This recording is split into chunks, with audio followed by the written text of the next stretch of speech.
दोस्तों, गर्भ गीता में भगवान श्री कृष्ण अर्जुन को कर्म से बने जन्मों की व्याख्या करते हैं।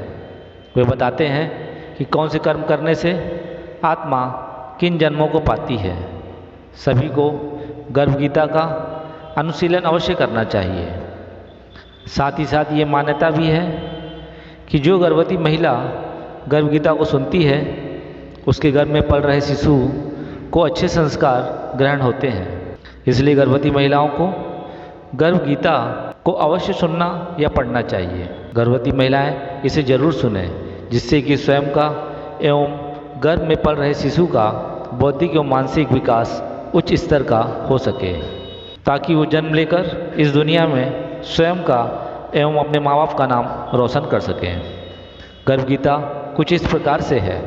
अर्जुन भगवान श्री कृष्ण से पूछते हैं, हे मधुसूदन, वह कौन सा दोष है जिसके चलते प्राणी गर्भ विषय में आता है। वह गर्भ में पीड़ा के साथ ही जन्म के समय भी कष्ट का सामना करता है और कई प्राणियों को जन्म से ही कई रोग घेर लेते हैं।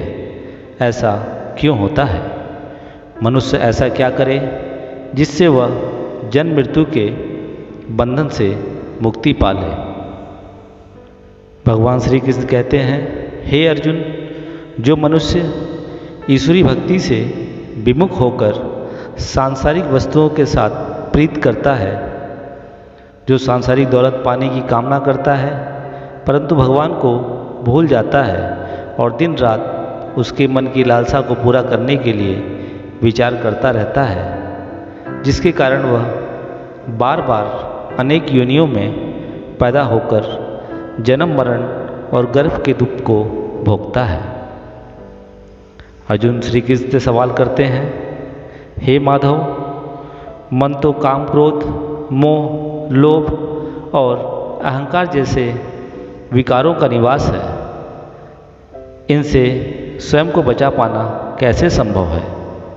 कौन से प्रयत्न किए जाएं जिसके चलते मदमस्त हाथी के समान इस मन को वश में किया जा सके और ईश्वरी भक्ति में लगाया जा सके?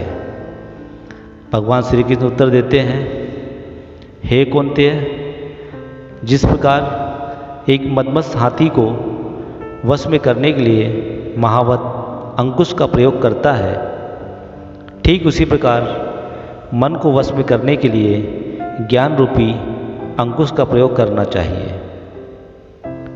ज्ञान ही ऐसा अंकुश है जो मन को नियंत्रित कर बस में कर सकता है। अर्जुन श्री कृष्ण से प्रश्न करते हैं, हे जनार्दन, कुछ लोग आपकी भक्ति करने के लिए वन जंगलों में जाकर रहते हैं, वहीं कुछ सांसारिक मोह माया त्याग कर यहाँ वहाँ भटकते फिरते हैं। ऐसे में कैसे जाने कि आपकी भक्ति का सर्वश्रेष्ठ मार्ग कौन सा है? भगवान श्री कृष्ण उत्तर देते हैं, हे धनुर्धारी, चाहे वनों में रहने वाला हो या सिर पर जटा रखने वाला हो या फिर शरीर पर भस्म धारण करके यहाँ वहाँ भटकने वाला हो, मेरे दर्शन केवल वही पाता है जिसके मन में प्रेम विश्वास और ईश्वर के प्रति गहरी आस्था होती है। जो मनुष्य अहंकार से भरा होता है, मोह माया में लिप्त होता है, वो चाहे मेरी कितनी भी भक्ति कर ले, उसे मेरे दर्शन प्राप्त नहीं होते हैं। अर्जुन भगवान श्री कृष्ण से प्रश्न करते हैं, हे कृपा निधान, वह कौन सा पाप है जिससे पत्नी मर जाती है तथा वह कौन सा पाप है जिससे असमय पुत्र की मृत्यु हो जाती है और मनुष्य नपुंसक कैसे हो जाता है? हे अर्जुन, जो किसी का कर्ज लेकर उसे नहीं चुकाता, उसकी पत्नी की मृत्यु असमय हो जाती है। उसी प्रकार जो दूसरों की अमानत नहीं लौटाता, उसके पुत्र की मृत्यु हो जाती है। और वही जो मनुष्य किसी को सहायता का वचन देकर समय पर सहायता नहीं करता या यूँ कहें अपना वचन नहीं निभाता, वह नपुंसक बन जाता है। आगे अर्जुन श्री कृष्ण से पूछते हैं, हे माधव, वह कौन सा पाप है जिसके चलते मनुष्य सदा रोगी रहता है, और वो कौन सा पाप जिसके चलते सूकर, कुकुर और गधी की योनि में जन्म प्राप्त होता है। हे अर्जुन, जो मनुष्य अपनी कन्या का मूल लगाता है, उसे बेच देता है या कन्यादान करते समय मूल्य वसूल करता है, ऐसा मनुष्य सदैव रोगी रहता है। वहीं जो मनुष्य विषय विकार के लिए मदिरापान और मांस का सेवन करता है, वह मनुष्य सूकर, कुकुर और गधी की योनि में जन्म पाता है। अर्जुन श्री कृष्ण भगवान से पूछते हैं, हे माधव, आप कई मनुष्यों को ऐश्वर्य जीवन, उच्च स्तरीय रहन सहन, स्वर्ण आभूषण, सारी सुख सुविधाएं प्रदान करते हैं, और किसी को स्वरूपवान और किसी को कुरूप बनाते हैं, ऐसा क्यों होता है?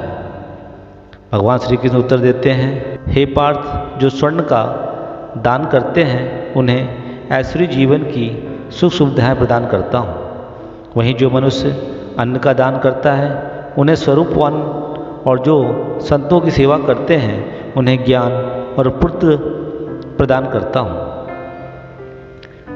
अर्जुन श्री कृष्ण से प्रश्न करते हैं, हे प्रभु, किसी को धन बिना परिश्रम के ही मिल जाता है और कोई सारी उम्र निर्धन बना रह जाता है, ऐसा क्यों होता है? भगवान श्री कृष्ण उत्तर देते हैं, हे कुंती, जो मनुष्य गुप्त दान करता है, जरूरतों की सहायता करता है, असहाय भूखों प्यासों की मदद करता है, ऐसे मनुष्य को बिना परिश्रम के ही धन प्राप्त हो जाता है। अर्जुन भगवान श्री कृष्ण से पूछते हैं, हे जनार्दन, श्रेष्ठ गुरु की क्या परिभाषा है, या गुरु किसे बनाना चाहिए?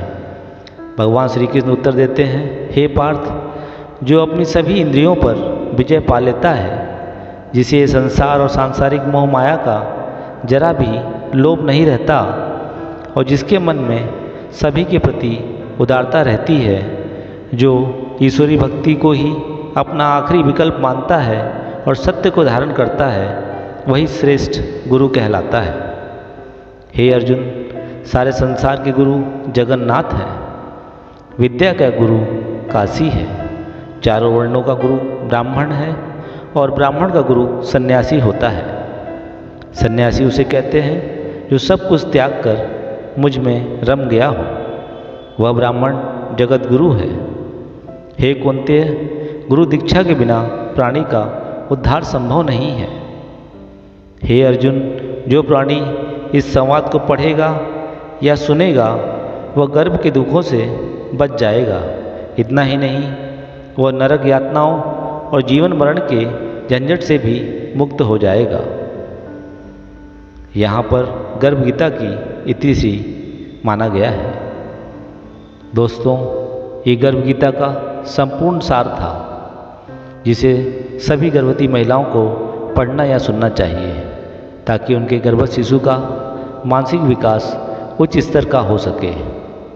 दोस्तों, स्वस्थ रहें, व्यस्त रहें, मस्त रहें। जय श्री कृष्णा। एक बार तो बनता है, राधे राधे।